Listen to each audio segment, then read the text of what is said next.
Today on Horsepower, the right way to blueprint and build a Chevy Stroker small block. With cost-effective parts selection, details of professional block prep, and special tech tips for assembly. It'll be the ultimate 383 Stroker, and it could be yours.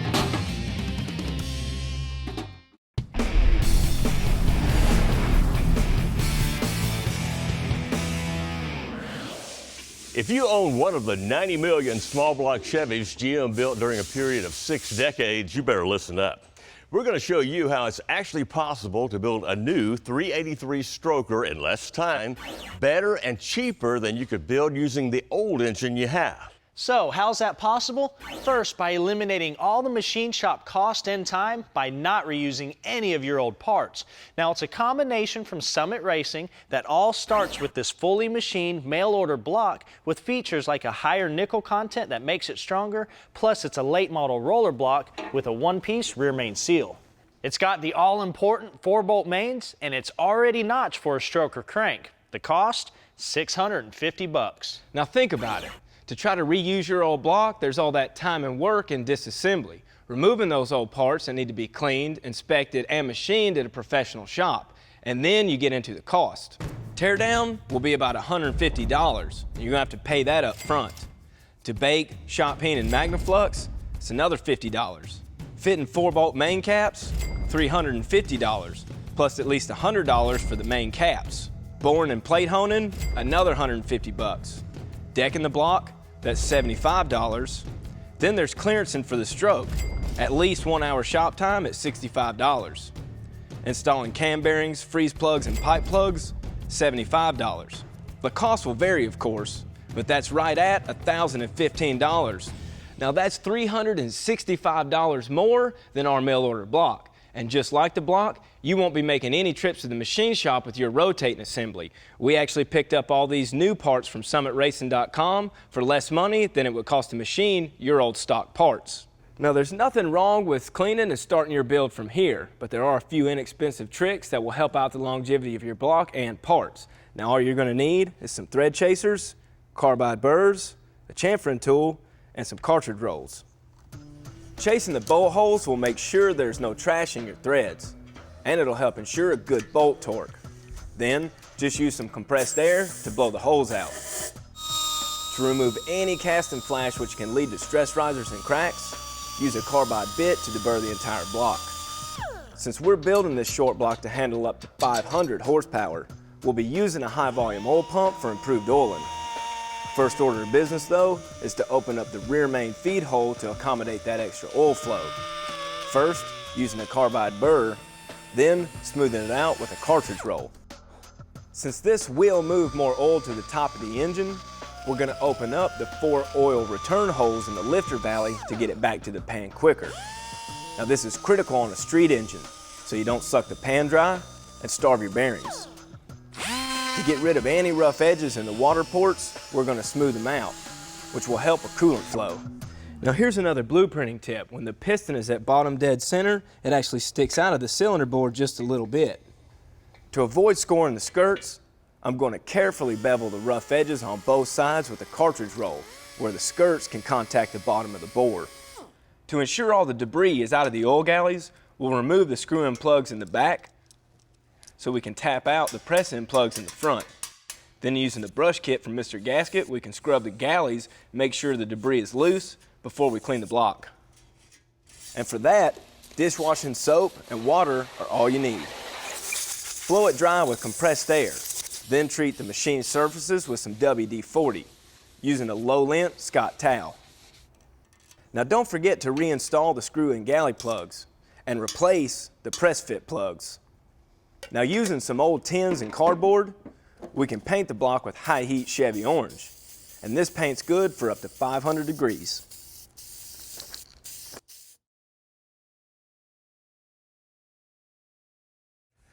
The 383 Stroker is a popular combination going back to the 70s. That's when guys would take a 400 small block crankshaft, put it in their 350 block, and increase the stroke a little over a 1/4 inch. That combined with the 30 over bores where you get the extra 33 cubic inches along with a lot more torque. Today, we can do the same thing with new and much stronger parts for about $200 less. Now, it all starts by using this Eagle cast steel crank that can support 500 horsepower and 7,000 RPM. The rods also came from Eagle, and they're a forged steel I-beam design set up for a full floating pin and 3/8 cap screw bolts. Now, these things have been shot peened for stress relief, which makes them up to 50% stronger than the stock ones. These forged flat top pistons from Mala are way stronger than stock too. Now, they've got a coating around the entire piston to help protect them during fire up, as well as an additional coating on the skirts to help prevent them from scuffing during high RPMs. They're advertised to give us a 10-to-1 compression ratio using a cylinder head with a 64cc combustion chamber. Now, this whole rotating assembly was neutrally balanced, so it can be used with either a manual or automatic transmission. The next steps are important for any engine build. We know a lot of guys get excited and want to start bolting things together now, but it's critical that you first check your rod and main bearing clearances, as well as the thrust dimensions for the crank and cam. Since every engine uses parts from different manufacturers, this is really a must. Now, to do that, we're going to need just a couple of basic engine building tools, like a dial bore gauge, set of micrometers, a calculator, and an engine blueprinting sheet you can print right off of our website. Now, it's important that the parts and tools be at the same room temperature. The first step is to mic the crankshaft main journal outside diameter. Then, install the bearings dry and torque them down to spec. Now, you can stabilize the micrometer and set your dial bore gauge to 0. Put the gauge inside the main bearing, and the reading will tell you your clearance. 2.5 thousandths, well, that's perfect. Now, if it's a little too tight, less than 2 thousandths, we'd actually take the crankshaft to the machine shop and have them polish the journals for a little bit. Now, if it's a little too loose, you can actually get a special set of oversized bearings to help you bring it right in spec. Rod bearing clearances are checked the exact same way. Since our bearings are where we want them, we can take them all back out and number them with the Sharpie marker. This will ensure they go back where they were checked at. I also like to get rid of the gauge marks by wiping them lightly with new gray Scotch-Brite. While I'm here, I also like to hand wash the new pistons and rods in clean solvent, just to make sure they're smooth and clean. Now, if you don't have a parts washer, you can always use your kitchen sink and some soap and water. Just don't let your wife catch you. After they're all clean and dry, we're ready to hang them on the rods, which have a bushing for full floating pins. First, install a lock on one side of the piston, and with lube in the piston and on the pin, install the rod to the piston. Set them in place with the locks on the other side. Now, the principal advantage of a full floating pin is that if one wear surface was the gall or seize, well, there would still be an operating pivot point for the piston or the rod to move on. Now, I like to install the camshaft next. You got a lot more room to help guide it in, and it'll keep you from beating up all your bearings. We're using a Comp Cam's hydraulic street roller with an operating range from 2,500 to 6,000 RPM. It's got a 550 thousandths inch lift with 230 degrees of duration at 50 thousandths on a 110 lobe separation angle. Now, this is known as what's called a single pattern camshaft. You all know an engine is basically a big air pump. More lift lets in more air and fuel by opening the valve further off its seat. Adding duration holds the valve open longer to create a denser air and fuel charge, so more power. Next, we're going to check our crankshaft in play by first lubing up the bearings, then dropping in our crankshaft, the main caps, and torquing them down to spec. Next, put the dial indicator up front, then using a clean screwdriver, rock the crank backwards and forth and take the initial reading, which is right at 3 thousandths. But what we're looking for is between 6 and 8 thousandths clearance. Now, with the added pressure of a clutch from a manual transmission, it's not a bad idea to go ahead and add a couple thousandths clearance to that. Now, it's not uncommon at all with a new crankshaft to be a little on the tight side like we are. Now, don't freak out. All you got to do is touch up your thrust bearing. Now, to do this, all we're going to need is a cheap piece of glass for a perfectly flat surface to work with, some 1000 grit wet or dry sandpaper, and some good old WD-40. Slowly work the two bearing halves in a figure-8 motion to take just a little material off the bearing surface. Then we can flip the bearing over and work the other side as well. But remember, you're not trying to remove much metal, just dressing it up a little for more clearance. If you go too far, you'll have to get another set of bearings. The thrust bearing is now ready to permanently go back into the block. Now be sure to use plenty of assembly lube before installing your crank for good. Now once you have all your main caps torqued, go ahead and loosen the number 5 main cap. Then take a small, clean screwdriver and work the crank from front to back with light pressure. After just a couple strokes, put pressure on the crank towards the front of the engine. This will align the thrust bearing halves while you torque the rear main cap back down. Then you can recheck your end play. Now we're right at 6 thousandths, taking into consideration about 2 to 3 thousandths for that thick assembly lube.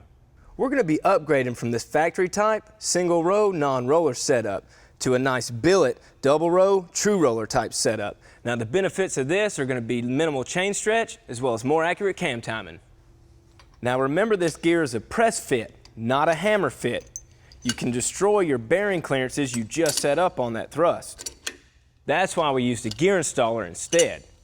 Now with the cam gear and the chain in place, only run the bolts in hand tight for now. We still got to degree that camshaft, and that is coming up next.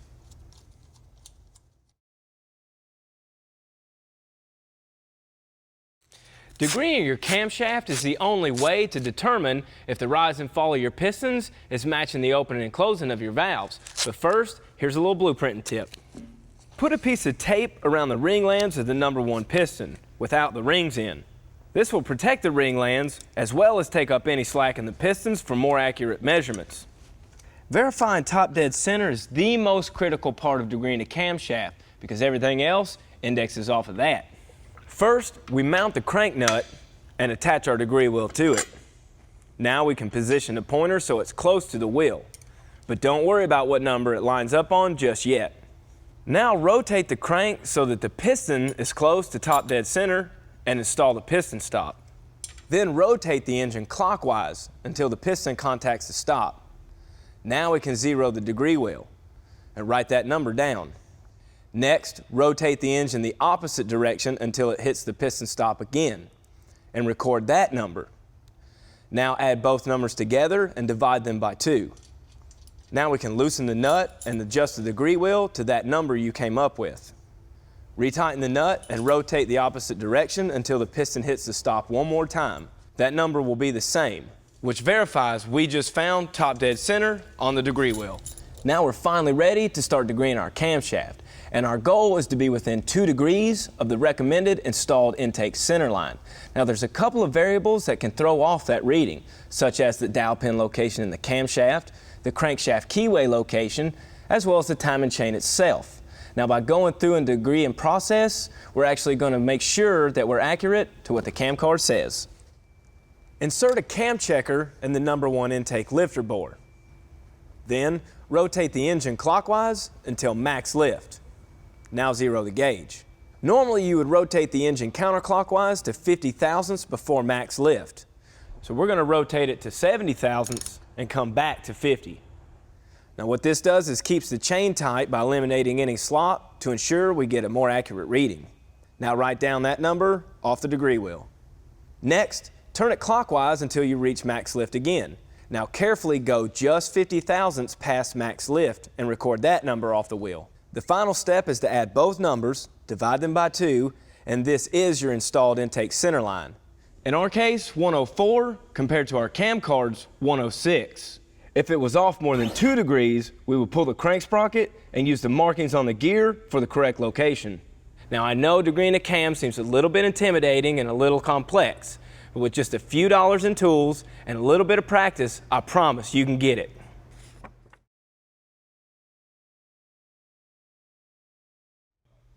We just degreed the cam in our 383 stroker.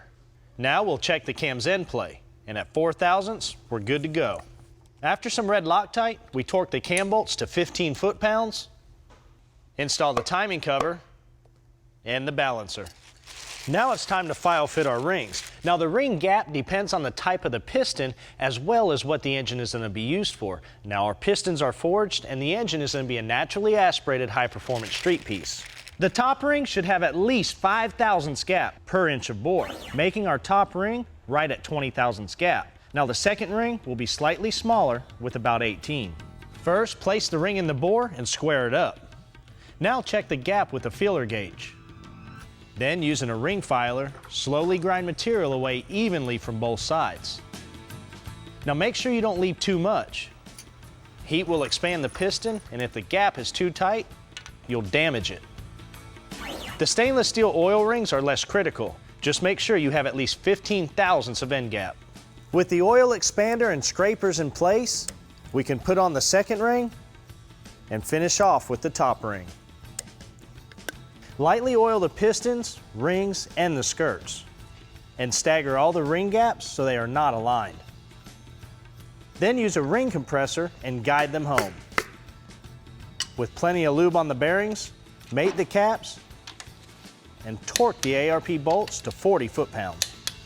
The final steps to buttoning up our short block is going to be to get started with that rear main seal. Now remember, ours is a one piece as opposed to one of those old two pieces that generally leaks. With the seal lubed, we can install the assembly and bolt it to the block. Well, next we're going to check our oil pan to pickup clearance. It starts with the gasket. Then we drop in our high flow oil pump and pickup, secured finger tight. The target is between 1/4 inch and 3/8, and we first measure from the pan rail to the pickup face. 7 inches, 7/8. Then from the bottom of the pan to the pan rail. Next, we measure the thickness of our pan gasket. The distance between the first and third marks is our clearance, which is the perfect 3/8 of an inch. We always tack weld the pickup to the pump to keep them from separating. The final component to go on our short block today is this performance oil pan. It's got a blade to scrape oil off the crankshaft to reduce parasitic drag, a windage tray to keep oil settled and away from the counterweights, and a trap door to contain oil in the sump during hard launches and quick stops. That buttons up the blueprinting and buildup of our 383 short block. Next time, we'll show you how to blueprint and build the top end before dynoing our 383 street stroker.